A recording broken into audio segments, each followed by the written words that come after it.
In 2025, Houston has experienced an alarming rise in bodies discovered in its waterways, with at least 24 found so far in the city's bayous, including Buffalo Bayou, White Oak Bayou, and Brays Bayou.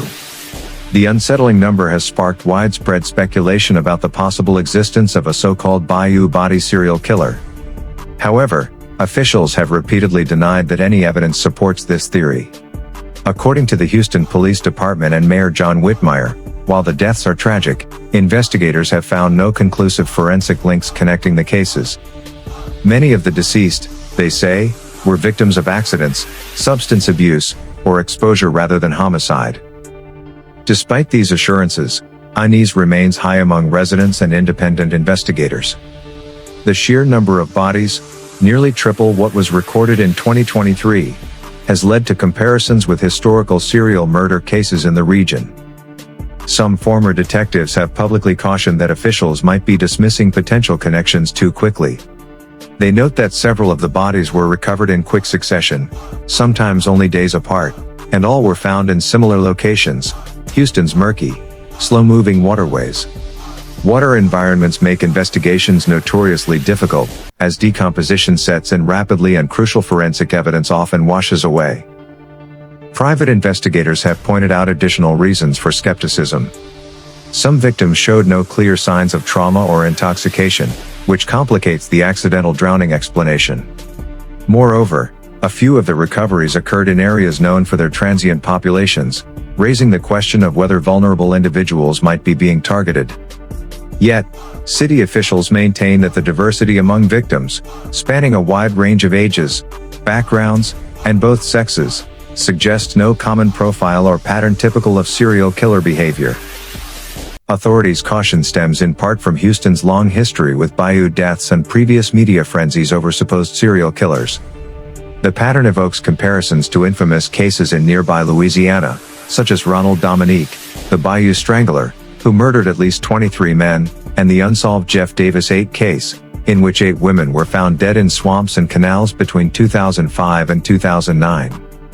These historical parallels make it easy for the public to draw connections, but experts warn that the Houston cases lack the consistent hallmarks of serial homicide, such as recurring methods of killing, victim types, or identifiable signatures.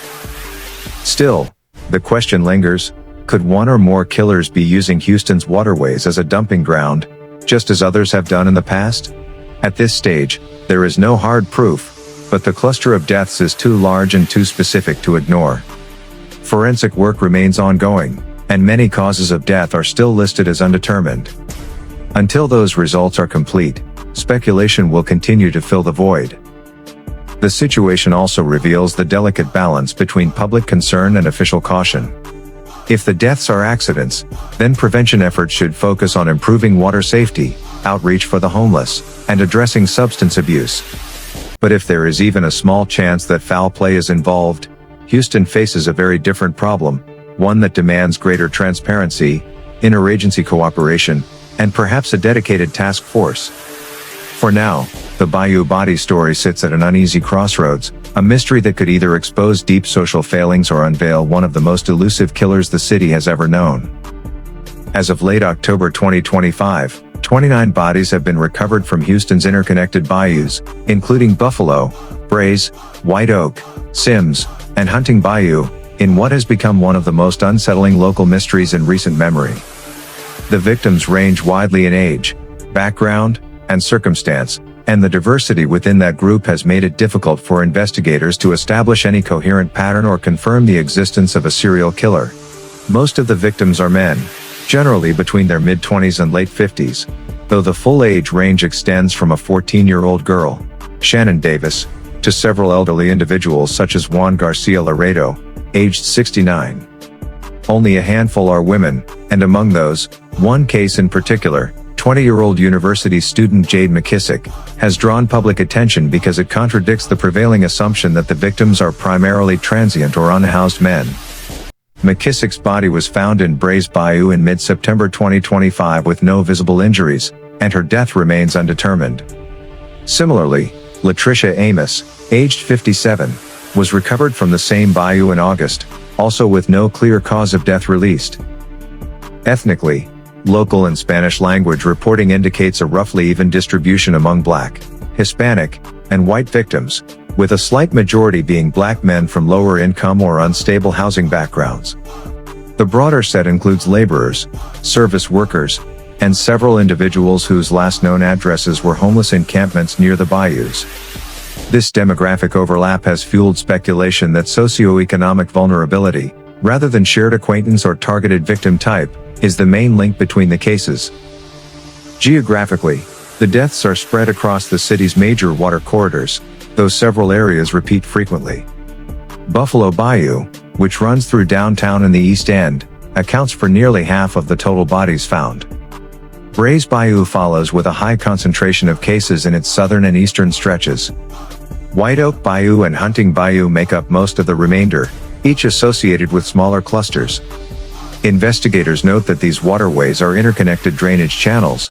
The Houston Police Department's dive team and the Harris County Institute of Forensic Sciences have both stated that tidal currents and stormwater surges can move bodies across long distances, sometimes obscuring the original point of entry. Temporally, the pattern is uneven but still worrisome. The first few cases emerged in January 2025, and by spring the number had already exceeded totals from previous years. The sharpest spike occurred in September, when 5 people were recovered in 6 days from different bayous. This compressed timeline, coupled with the variety of locations, has kept the serial killer hypothesis alive among online sleuths and retired law enforcement analysts, even as officials have dismissed it. Regarding the manner and cause of death, only a small portion have been officially classified as accidents. A few were ruled drownings complicated by intoxication, such as Anthony Curry, whose autopsy cited PCP and ethanol toxicity, or as medical incidents involving heart failure or drug overdose. Several others, including Douglas Swearingen and Rodolfo Sosa, were confirmed as accidental drownings linked to falls or methamphetamine toxicity. Yet, more than half remain either undetermined or pending final toxicology, primarily because decomposition in water destroys key forensic markers. For example, Jesse Steele, recovered from Buffalo Bayou in April, exhibited blunt force injuries that could not be conclusively tied to either homicide or impact from debris. Occupationally, few patterns hold. Some victims were employed tradesmen, others unhoused individuals, and at least one was a student. None, to date, share a common workplace, social circle, or residential proximity beyond general urban overlap near Houston's east and downtown sectors. Police have emphasized that many of the deceased were known to frequent encampments or parkland near the water, suggesting environmental hazard rather than organized targeting. Nevertheless, several correlations are striking. First, the overwhelming majority were found in or near bayou stretches bordered by industrial lots or underpasses, secluded areas with limited night lighting and poor pedestrian safety.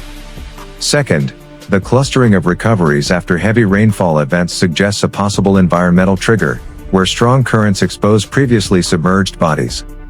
And third, the public narrative has shifted repeatedly with each high-profile case. Every time a younger or more socially visible victim appears, speculation about a serial killer resurfaces. From a statistical perspective, the group lacks the consistency that typically defines serial homicide patterns. There is no recurring method of killing, no repeated signature, and no narrow victim type. Instead, the data point to overlapping urban vulnerabilities, poverty, substance use, exposure to flood-prone environments, and the invisibility of marginalized residents living near the water's edge. The inclusion of younger or non-marginalized victims like McKissick and Davis complicates that narrative, suggesting either coincidence or that Houston's waterways pose a broader safety risk than assumed. At this point in time, much remains unknown about the victims, their lifestyles, orientations, last known movements, and social interactions are still being pieced together. It's also unclear whether they shared any meaningful connection at all.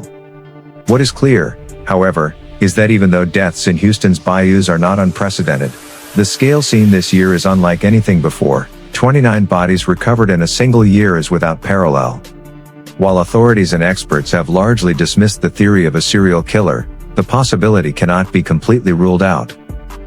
In conclusion, the 29 known bayou deaths of 2025 as at 1st of November represent a tragic confluence of environmental danger, social neglect, and investigative uncertainty. The possibility of a serial killer cannot be completely dismissed, especially given the tight geographic clustering and the persistence of undetermined causes, but the evidence so far leans toward a multifactorial pattern rather than a single perpetrator.